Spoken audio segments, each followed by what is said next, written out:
Pour ce parcours, finalement, en dehors du temps, il a bien respecté le temps. Ce n'était pas facile, c'est un tour de force, et vous l'avez réussi. Un grand merci. Et je vais aussitôt donner la parole à Joël Mirlou.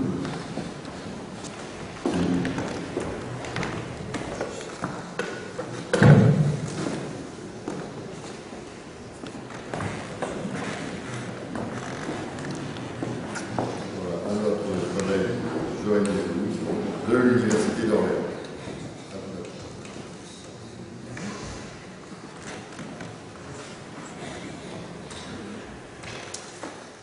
Bien, je me présente un peu plus, je suis professeur en aménagement et directeur à cette Université d'Orléans. Alors, comme indiqué sur le programme, j'ai choisi de vous présenter la ville qui vous accueille en prenant comme fil rouge une spécificité étonnamment marquée, à savoir le poids des représentations, hélas négatives, qui pèsent depuis longtemps sur cette ville, y compris chez les Orléanais. Or, toutes les villes, me direz-vous, sont l'objet de représentation, mais le plus souvent, elles vont dans l'autre sens, ou bien elles s'éloignent moins radicalement des réalités. Je vous propose donc de faire prendre connaissance avec l'Orléans d'aujourd'hui via ces représentations, en essayant de les corriger sans tomber, à contrario, du moins je l'espère, dans le syndrome de chimère. 3 images minorantes sous-tendent les clichés qui sont véhiculés à propos de cette ville. Celle d'abord d'une agglomération démographiquement plutôt moyenne, pas spécialement dynamique, voire un peu endormie en ses bords de Loire. Difficile de faire admettre au début de ce XXIe siècle qu'avec près de 300 000 habitants, ce qui n'est pas extraordinaire, certes, l'agglomération d'Orléans était au même niveau que celle de Rennes, de Montpellier, de Tours ou de Nancy.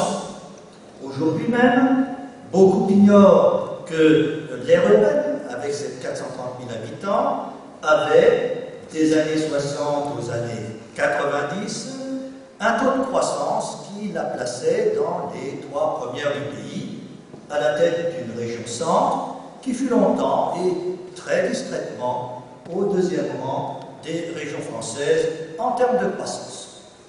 Alors, notez que cette sous-estimation, cette perception d'une ville un peu repliée sur elle-même, n'ont pas été pour peu dans cette fameuse rumeur d'Orléans, vous l'attendiez, qui, à son tour, les a entretenus, alors que ce phénomène avait touché un certain nombre d'autres agglomérations auparavant, je pense à Grenoble et d'autres, et qu'en ce qui me concerne, habitant à Orléans à l'époque, je n'en ai pris connaissance que par la presse nationale. Peu importe. Cette presse a surexploité l'affaire, validant la susdite sous-estimation démographique en insistant sur le côté ville moyenne de province où tout le monde se connaît. Ville moyenne, dans un sens pas uniquement quantitatif, vous l'avez compris. Bref, il fallait une telle que turque pour que les bonnes consciences s'autosatisfassent, et ce fut Orléans. La deuxième image, composite, mais un peu dans le même sens, est celle d'une agglomération finalement sans grande identité, à l'histoire estompée, réduite à l'épisode joannique, et géographiquement, à peine en Val-de-Loire. 2 explications à cela, relevant soit d'un phénomène de substitution, soit d'un phénomène de captation d'image. Voyons cela. D'abord, substitution d'image avec ce cliché de quasi-grande banlieue, dortoir de Paris, qui a fortement relativisé l'identité ligérienne de la ville. La moitié des habitants iraient travailler à Paris et en témoigneraient les quais de nos 2 gares le matin et le soir.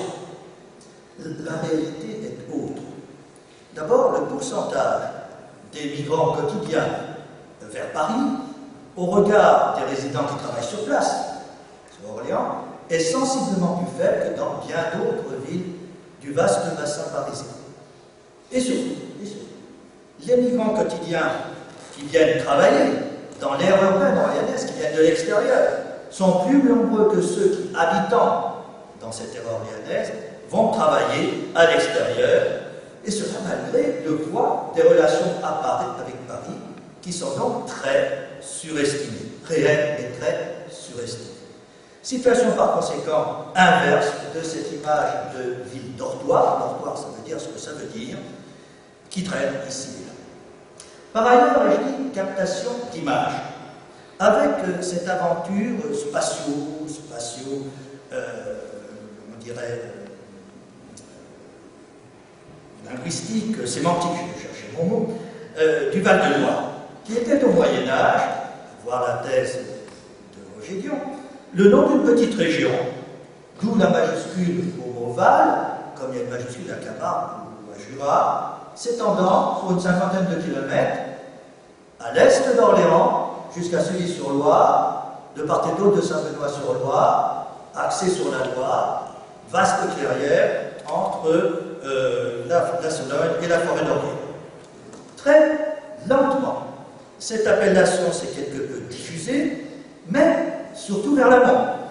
Et ce n'est qu'à partir de la fin du XIXe siècle, et surtout au début du XXe siècle, qu'il y a eu successivement d'abord extrapolation de l'appellation à la vallée de la Loire, vallée avec un petit v minuscule, de Nevers à Angers, comme vous le savez, pourquoi pas d'ailleurs, contre. Puis, dans les 50 dernières années, vous voyez que c'est très récent, véritable captation d'images, car pour beaucoup aujourd'hui, le Val-de-Loire authentique, il se trouve plutôt en Touraine et à Tours, où j'ai longtemps et agréablement vécu, voire en Anjou, à Angers, jusqu'à Angers, mais pas là où cette appellation est née. Ainsi, pour Orléans, l'image de très grande banlieue de Paris a-t-elle sérieusement estompé celle du Val-de-Loire, d'autant que Orléans est capitale, on vous l'a dit, d'une région centre, certes fort bien constituée, exactement héritée de la mégaprovince orléanaise-Touraine-Berry, mais à l'appellation combien floue, contre-identitaire, qui s'est fait refuser il n'y a pas si longtemps par le Conseil d'État, qu'on y adjoigne le terme de Val-de-Loire, qu'elle intègre pourtant pour l'essentiel. L'explication se trouve banalement à l'aval, en forme d'appropriation, en forme de marketing territorial avant la lettre, mené au sein de l'actuelle région Pays de Loire, les habitants ne sont pour rien, lors de leur constitution, puis plus tard en forme d'opposition très juridique à une dénomination centre Val-de-Loire, alors que de Loire, ils ne sont quand même beaucoup moins que la région centre. Tout cela pourrait apparaître très anecdotique et faire simplement sourire si ce n'était porteur de conséquences en chaîne, ne serait-ce qu'en termes d'identité de la capitale de la dite région centre. La troisième image, minorante elle aussi, est celle d'une ville aux fonctions finalement, je parle aujourd'hui, aux fonctions finalement peu définies. D'abord administrative, bien du fait justement de ce statut de capitale régionale, d'ailleurs parfois contesté. Aussi, il y a encore 20 ans, présenté Orléans comme le premier pôle industriel au sein d'un polygone Lille, Rouen, Bordeaux, Toulouse, Lyon, Nancy, exceptant évidemment Paris, passait mal, y compris localement. De même que le 5e rang d'une région centre, qui au début des années 70 dépassa la Lorraine pour l'industrie.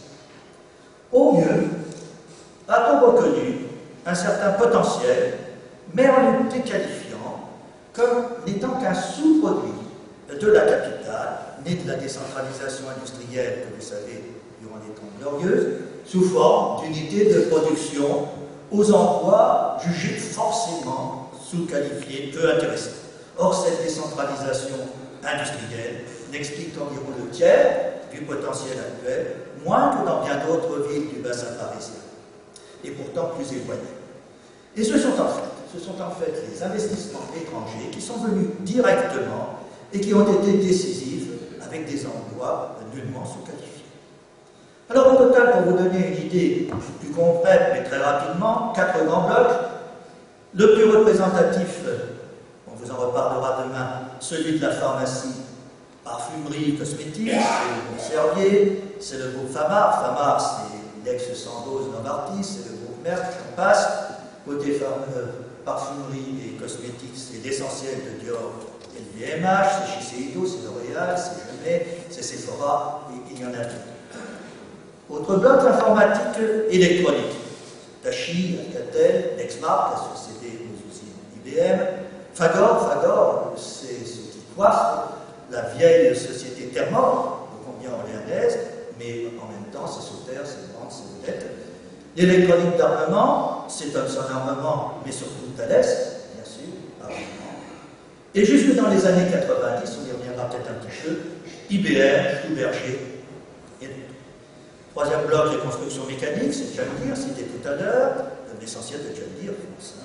Le roi Sommer, c'est le groupe Emerson, bon, c'est les alternateurs électriques, c'est Maquet, c'est le grand groupe scandinave, la technologie médicale, plusieurs gros équipementiers automobiles, je passe. Et enfin, le dernier bloc, l'agroalimentaire, c'est le groupe Mars, c'est le groupe Cargill, c'est le groupe Maquet, le dernier étant d'ailleurs les fournisseurs d'illustration des McDonald's de France est un peu plus loin, ce sont les eaux et soda, Schweppes, Cadbury, des choses comme ça, et autres breuvets. Tout cela donnant lieu à 4 grands pôles de compétitivité dont on vous reparlera demain, notamment, je crois, avec la cosmétique value. Conséquence de cette industrialisation, une autre spécificité forte, également dénigrée, mais surtout locale, c'est la logistique transport. 4e ou 5e pôle national, fonction externalisée à partir des grandes entreprises orléanaises, mais aussi parisiennes. Ce qui est une forme de résurrection grâce aux autoroutes de la fonction d'entrepôt et de port de Paris qu'avait Orléans au temps de la navigation sur la Loire. On y revient. Comme quoi la géographie est têtue et l'histoire aussi. Cette fonction tente à se diversifier puisqu'Amazon, sans féliciter pour les enfants en tout cas, a implanté ici ces 2 premières grandes plateformes. Mais nous sommes déjà, avec le stockage, nous sommes déjà dans le tertiaire et un tertiaire, c'est bien mon fil rouge, lui aussi minimisé qualitativement, en contradiction avec un taux élevé de cadres supérieurs métropolitains, c'est la tranche supérieure des cadres supérieurs. Taux compris au début du siècle, entre le XXIe siècle, entre 8 et 9%, je ne pas les chiffres, mais c'est le niveau de Lille, de Nantes, de Bordeaux, de Marseille, et nettement devant des villes comme Rouen, Tours ou Reims. Alors cette particularité tient 2 choses.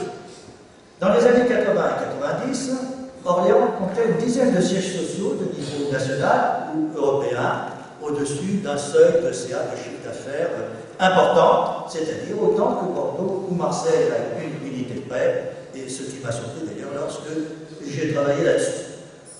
Je veux dire, Europe, Shiseido, c'est le groupe Servier, bien connu maintenant, Monsieur Bricolage, Sandy France, c'est l'acier suédois, Honda Loisir et autres, et encore à l'époque, puisque là je me situe à la fin de l'autre siècle, Couette France, et une bonne part, ce qui ne se savait pas tellement, du siège social d'IBM, qui avait son siège très officiel, bien sûr, en région parisienne, mais où les 1500 cadres d'IBM étaient concentrés sur les rives de la Loire. Malheureusement, ces 2 dernières implantations ne sont plus. En revanche, il faut se consoler, le siège social d'Axéréal, satellite de Tétorien, c'est le premier groupe céréalier français, Xavier Benin me corrigera si je dis une bêtise, 4 milliards de chiffre d'affaires, bonjour, vient de s'installer. L'autre raison de ce niveau de qualification est la recherche et, au sens plus large, les bureaux d'études.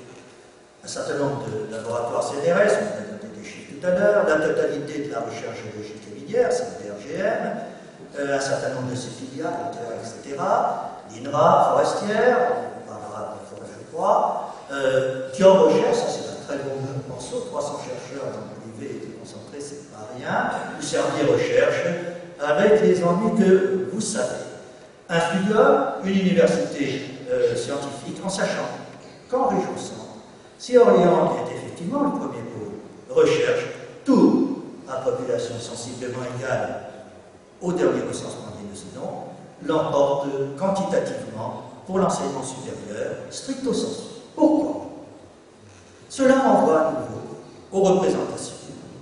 En 1962, lorsqu'on a projeté de ressusciter l'université orléanaise, baptisée pompeusement depuis Paris, l'Oxford français, je le dis avec un sourire, on a contradictoirement jugé que la ville ne méritait qu'une demi-université. Sciences et droit, l'autre moitié revenant à Tours, lettres et médecine, pharmacie, faculté plus peuplante, d'où l'actuel des équipes. Alors qu'on créait une université complète à Amiens, ville plus petite que j'aime bien, et à même distance de Paris, et plus tard dans des villes encore plus petites. Depuis, Tours est devenue une université complète en incluant les sciences et le droit, Orléans ajoutant les lettres, mais pas la médecine, pharmacie. Alors vous direz qu'il n'y a rien à faire de ces détails, mais la conséquence est importante. Pas de CHU, seulement un CHR, c'est très important. L'unique et dernier CHR de France. Doublé certes aussi par un hôpital privé très récent, mais un CHR dont le statut non universitaire explique en bonne partie la plus faible couverture médicale d'Orléans parmi toutes les grandes villes françaises et du même coup de la région centre. Comme quoi, les images dont la sous-estimation démographique à partir de laquelle je suis parti peuvent faire mal. Ce que nous allons vérifier pour terminer en matière d'aménagement, d'urbanisme, voire d'animation. Vous jugerez si ce n'est déjà fait l'urbanisme du centre-ville, hérité des 17e, 18e, 19e siècle, cathédrale néo-gothique, compris, sans oublier le 20e siècle, il y a fait raison, dont les quartiers de la reconstruction suite au bombardement 40-44. Ce centre-ville a assez récemment bénéficié d'un lifting spectaculaire, ces dernières années donc, et d'une accessibilité grandement améliorée par 4 lignes de tramway, 2x2, convergeant vers le centre, c'est une trentaine de kilomètres de lignes, c'est une cinquantaine de stations, associées à un réseau très dense de centre-ville, d'une douzaine de parkings souterrains, 300 à 800 places, parfois mutées, la plupart construits il y a déjà plusieurs décennies, c'était très en avance sur la moyenne des villes françaises. Quant à l'animation, notamment culturelle, d'autres que moi sont ici beaucoup plus compétents pour en rendre compte, que ce soit celle intense du contexte théâtral du Carré Saint-Vincent, où Olivier Pi est resté pas mal d'années, du Zénith, qui a déjà au moins une quinzaine d'années, d'autres équipements plus pointus, à telle cette salle de musique de chambre, fort sympathique, de médiathèque, en revanche, très récente, infra, orientation architecture d'avant-garde, puisque l'innovation est le titre de ce colloque, des musées de bon niveau, un certain nombre de manifestations et festivals, et pas uniquement les fêtes du Jeanne d'Arc, qui sont d'ailleurs plus les fêtes qui attirent le plus du monde. Mais à l'échelle des 50 dernières années, toujours en termes d'aménagement, l'opération la plus marquante a sans doute été celle de la ville nouvelle de La Source, en forêt solennelle, au bord du Loiret, puisque la ville est traversée par 2 cours d'eau. Mais combien, parce que tout le monde connaît ces 2 mots, La Source, mais combien d'images fausses à son endroit? Que ce soit son assimilation à un simple quartier, alors que c'est d'emblée une ville nouvelle au sens urbanistique du terme, une ville nouvelle type de proximité, comme il y en a d'autres, comme Paris, une ville, faite d'un certain nombre de quartiers. Que ce soit la critique sans nuance d'un campus, je dois dire, plutôt réussi. On ne se trompe pas, en tout cas les universitaires et les étudiants, le campus en tant que tel. Ou la coupure du reste de l'agglomération, cette idée traîne partout, alors qu'il y a toujours une continuité entre la source et l'agglomération, et le bâti continue, même avant la dernière guerre, il faut le faire, et que la source est parfaitement reliée à tout point de vue, tramway compris depuis quand même 12 ans. que ce soit encore sa réduction à une cité d'emploi. Alors c'est le contraire. Il y a plus de 11 000 emplois pour 20 000 habitants, c'est un ratio que beaucoup de périphéries envieraient. Et le grand ensemble auquel on assimile un peu rapidement la source, qui est d'ailleurs de bonne facture, n'occupe qu'une partie nettement minoritaire de l'espace au côté de quartiers à Vivon, dans la forêt, des campus universitaires de recherche, l'hôpital régional, de très nombreux équipements sportifs et culturels, contrairement à l'image parfois, du parc floral et des floraliers, et surtout de plusieurs zones d'activité importantes qui gravitent tout autour. Pour conclure, j'ai retenu une dernière spécificité, résumant d'une certaine manière ce qui précède, et répondant finalement à la question qui m'a été posée, qu'est-ce qu'Orléans? Contre toute attente, au début des années 80, le tracé du TGV Atlantique, en traversant la Beauce à l'ouest, a ignoré la capitale régionale et le Val-de-Loire empruntait le traditionnel Paris-Bordeaux. Cela au mépris du plan d'Attard de Métropole Jardin, qui faisait pourtant beaucoup de bruit, notamment hors frontières, associant Orléans, Blois, Tours, soit quand même presque 1 million d'habitants. Gain de temps minime de ce choix. Argument, Orléans est trop près de Paris, ça vous l'entendez toujours, et trop petit. Pourtant, au dernier moment, une gare TGV a été créée à Vendôme, 20 000 habitants. Tant mieux pour Vendôme que le président Bacquelet affectionne particulièrement, bien. Et plus tard, eh bien, le TGV Est desservira Reims, tant mieux aussi pour Reims, même distance et population inférieure, non commun. Et l'histoire, significativement, se reproduit à l'identique avec le projet de TGV Paris-Clermont-Ferrand-Lyon, l'oubliez l'autre, depuis 3 ans. Il faut se battre pour éviter que la ligne passe cette fois-ci à l'est d'Orléans, qui ne serait reliée que par une hypothétique Bretagne. C'est la question de l'avenir de cette ville qui est posée. Le taux de chômage d'Orléans était en 2008, et pourquoi j'ai choisi cette date, à peine supérieur à 5%. Un des plus bas de France, depuis longtemps en fait. Aujourd'hui, il approche 9% et se rapproche du taux national, sans l'atteindre toutefois, mais la progression est des 2/3 contre moins de 1/3 pour le taux national. Par ailleurs, le solde migratoire, la différence entre les gens qui déménagent et qui emménagent, autrefois très élevé, est devenu légèrement négatif, sans qu'on s'en aperçoive parce que le solde naturel, hérité d'ailleurs d'un solde migratoire de jeunes, continue à masquer la chose et à assurer la croissance. Deuxième situation. Les effets de la crise ont été beaucoup plus forts là où le potentiel industriel était important, fut-il récent, comme à Orléans, alors qu'on s'en croyait protégé. Mais ces effets ont été amplifiés à Orléans par la prise de conscience chez les investisseurs que cette ville autrefois était reliée à la capitale du pays, à la capitale, à ses aéroports et au reste du monde, et c'est pour cela que les investisseurs s'y sont installés, est aujourd'hui rejetée en distance temps plus loin que bien des villes françaises, y compris très éloignées, mais dotées d'un TGV se penchant directement sur Roissy et Le Mans et sur le Mans. Orléans ne réclame pas un TGV pour faire bien ou pour aller plus vite à Paris, où nous sommes depuis longtemps en 1 heure. Mais pour éviter Paris, répétons depuis 30-40 ans, pour éviter, surtout pour les acteurs de l'économie, pas du pour aller ou pas, pour éviter de partir d'ici 5h30 avant le décollage à Roissy, ou d'aller à Lille, à Londres ou à Francfort en descendant à Austerlitz pour gagner la gare du Nord ou de l'Est dans les conditions que vous savez. Il y va à terme de l'aggravation ou de l'atténuation du chômage, car si une gare TGV ne saurait faire de miracle, entendons-nous bien là-dessus, son absence a toute chance d'être rédhibitoire à terme. J'ai dit au départ qu'il y avait un risque à présenter Serville avec les yeux de Chimène, cette conclusion, du moins je l'espère, n'y aura pas sacrifié. Je vous remercie.